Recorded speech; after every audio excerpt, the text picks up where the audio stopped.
I would be willing to bet that I'm the dumbest guy in the room because I couldn't get through school. I struggled with school. But what I knew at a very early age was that I loved money and I loved business and I loved this entrepreneurial thing. And I was raised to be an entrepreneur.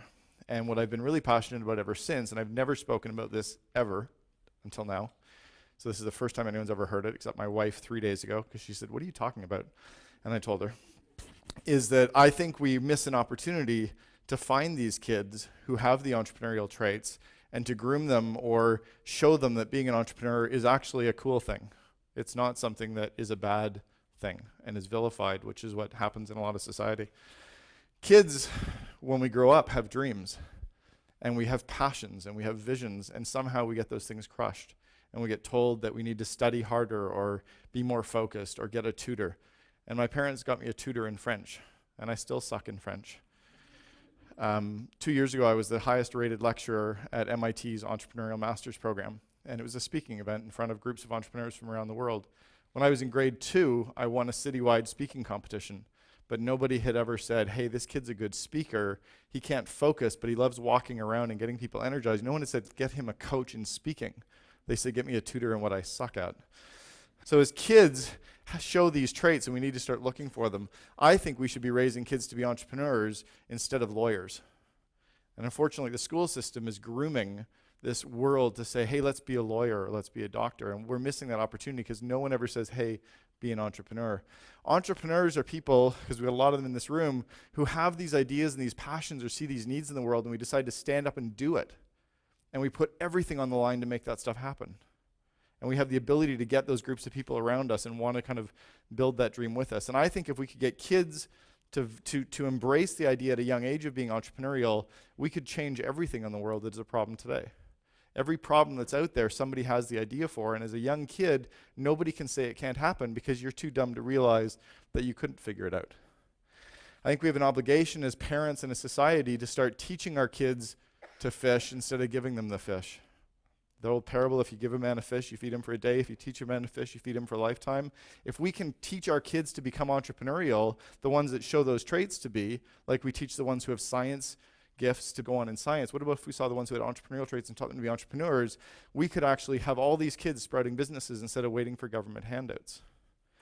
What we do is we sit and we teach our kids all the things they shouldn't do. Don't hit, don't bite, don't swear.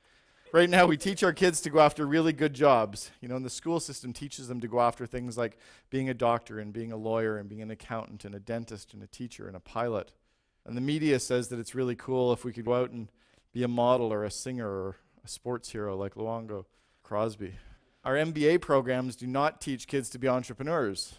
The reason that I avoided an MBA program, other than the fact that I couldn't get into any because I had a 61% average out of high school and then 61% average at the only school in Canada that accepted me, Carleton.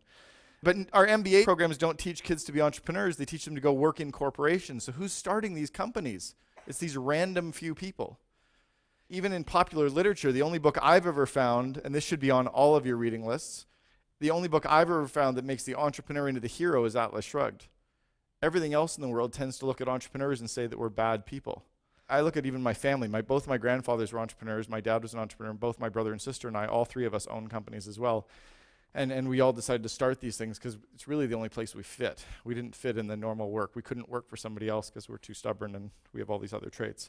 But kids could be entrepreneurs as well. I'm a big part of a couple organizations globally called the Entrepreneurs Organization and the Young Presidents Organization. I just came back from speaking in Barcelona at the YPO Global Conference. And everyone that I met over there who was an entrepreneur struggled with school. I have 18 out of the 19 signs of attention deficit disorder diagnosed, so this thing right here is freaking me out.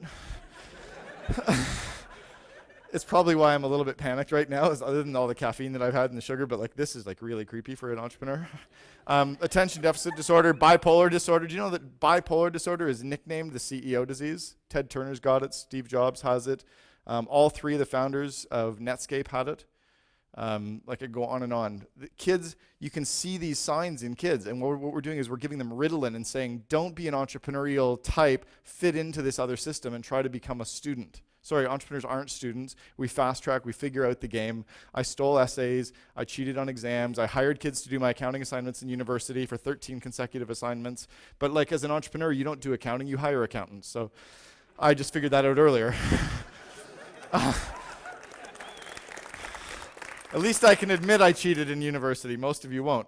I'm also quoted, weirdly, and I've told the person who wrote the textbook, I'm now quoted in that exact same university textbook in every Canadian university and college studies in managerial accounting. I'm chapter 8. I open up chapter 8 talking about budgeting. And I told the author after they did my interview that I cheated in that same course, and she thought it was too funny to not include it anyway. But kids, you can see these signs in them. The definition of an entrepreneur is a person who organizes, operates, and assumes the risk of a business venture. That doesn't mean you have to go to an MBA program. It doesn't mean you have to get through school. It just means that those few things have to feel right in your gut. And we've heard those things about, is it nurture or is it nature, right? Is it thing one or thing two? What is it? Well, I don't think it's either. I think it can be both. I was groomed as an entrepreneur. When I was growing up as a young kid, I had no choice because I was taught at a very early young age, when my dad realized I wasn't going to fit into everything else that was being taught to me in school, that he could teach me to figure out business at an early age. He groomed us, the three of us, to hate the thought of having a job and to love the fact of creating companies that we could employ other people. My first little business venture, I was 7 years old. I was in Winnipeg, and I was lying in my bedroom with one of those long extension cords, and I was calling all of the dry cleaners in Winnipeg to find out how much would the dry cleaners pay me for coat hangers.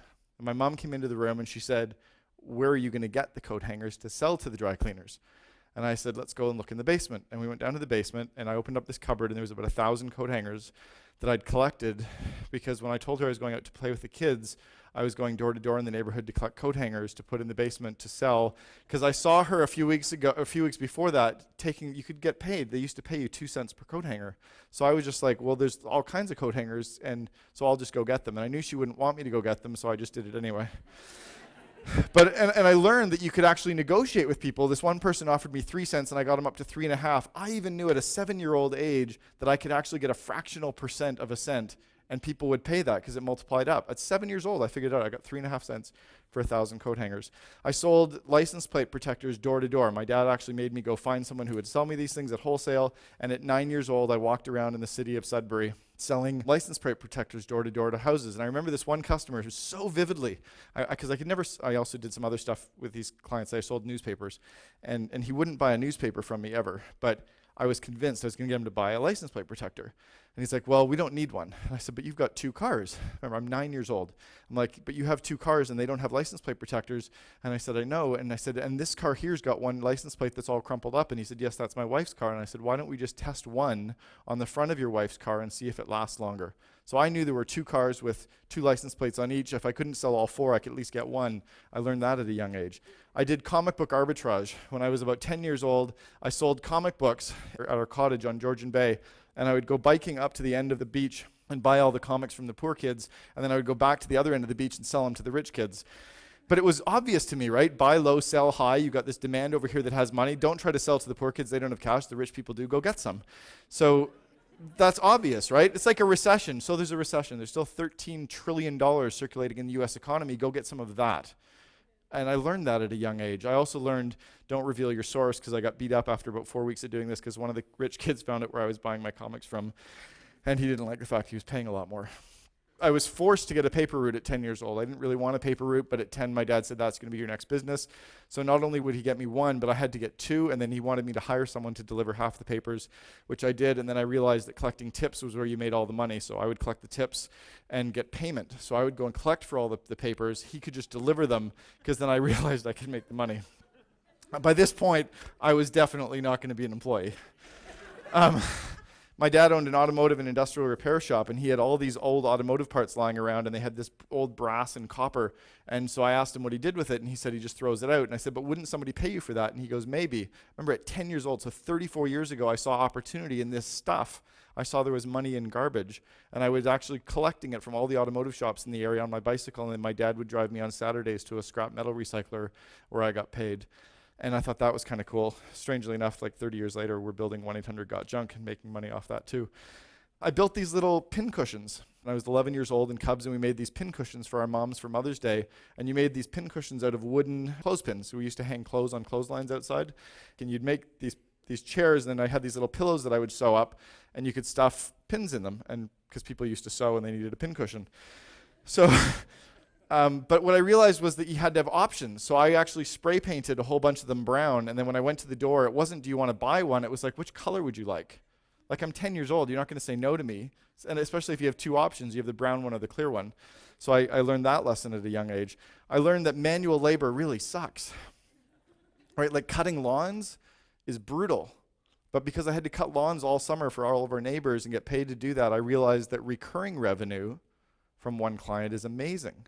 That if I land this client once and every week I get paid by that person, that's way better than trying to sell one clothespin thing to one person, because you can't sell them more. So I love that recurring revenue model I started to learn at a young age. Remember, I was being groomed to do this. I was not allowed to have jobs. I would caddy. I'd go to the golf course and caddy for people, but I realized that there was this one hill on our golf course, the 13th hole, that had this huge hill, and people could never get their bags up it. So I would sit there with a lawn chair and just carry up all the people who didn't have caddies. I would carry their golf bags up to the top, and they'd pay me $1. Meanwhile, my friends were working for 5 hours to haul some guy's bag around and get paid $10. I'm like, that's stupid, because you have to work for 5 hours. That doesn't make any sense. You just figure out a way to make more money faster. Every week, I would go to the corner store and buy all these pops, and I would go up and deliver them to these 70-year-old women playing bridge. And they'd give me their orders for the following week, and then I would just deliver pop, and I just charged twice. And I had this captured market. You didn't need contracts. You just needed to have a supply and demand, and this audience who bought into you. These women weren't going to go to anybody else because they liked me, and I kind of figured it out.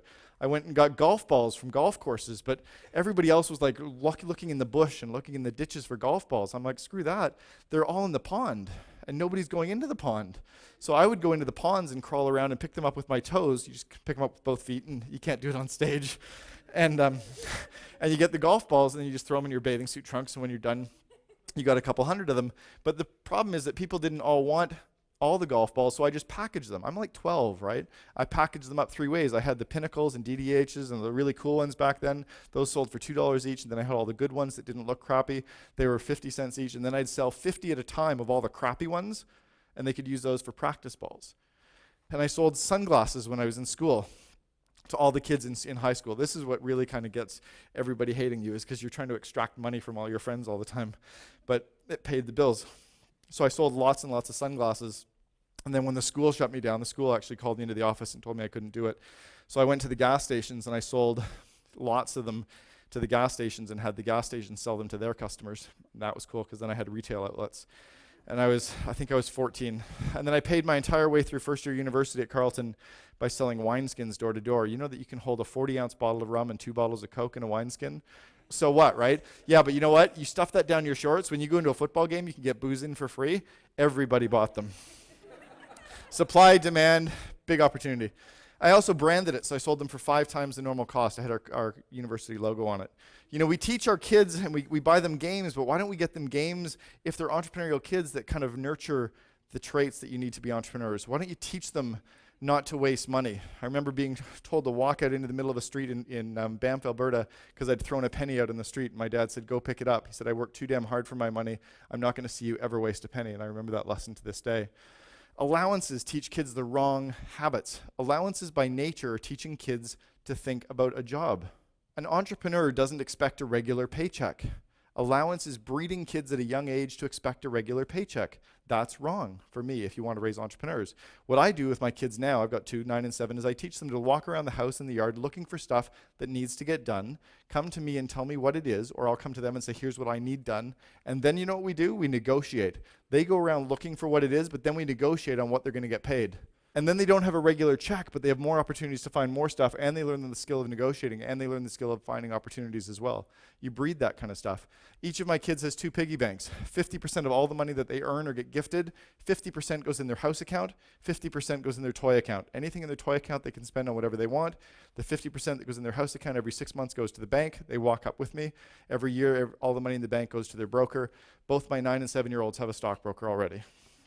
But I'm teaching them to force that savings habit. It drives me crazy that 30-year-olds are saying, maybe I'll start contributing to my RRSP now. Shit, you've missed 25 years. Like, you can teach those habits to young kids when they don't even feel the pain yet. Don't read them bedtime stories every night. Maybe 4 nights out of the week read them bedtime stories, and 3 nights of the week have them tell stories. Why don't you sit down with kids and give them 4 items, a red shirt, a blue tie, a kangaroo, and a laptop, and have them tell a story about those 4 things. My kids do that all the time. It teaches them to sell. It teaches them creativity. It teaches them to think on their feet. Just do that kind of stuff and have fun with it.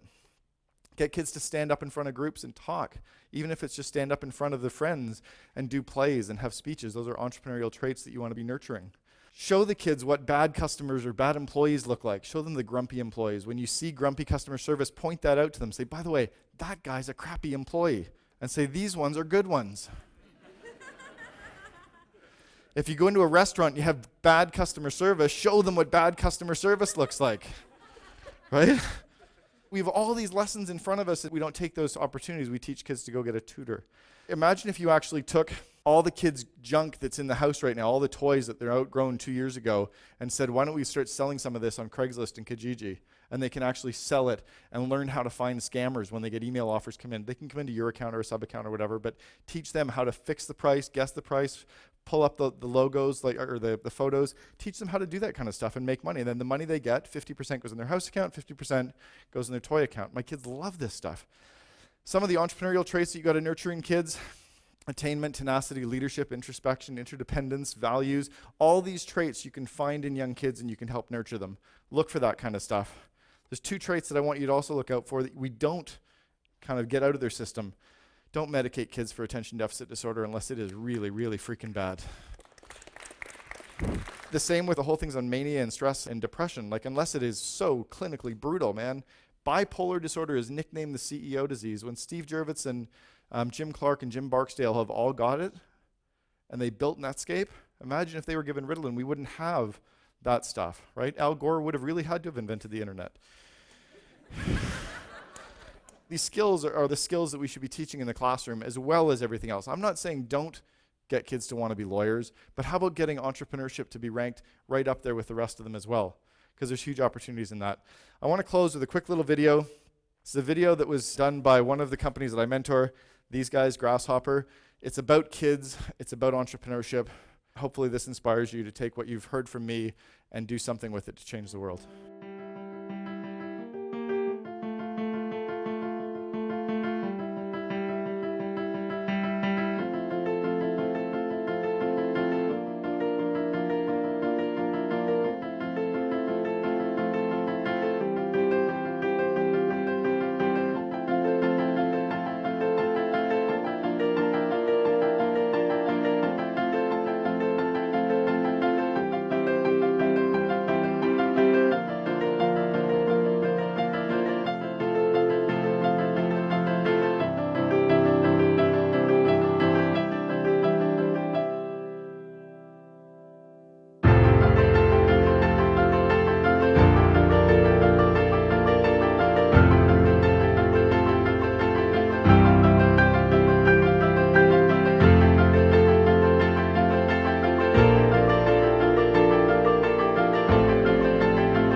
Thank you very much for having me.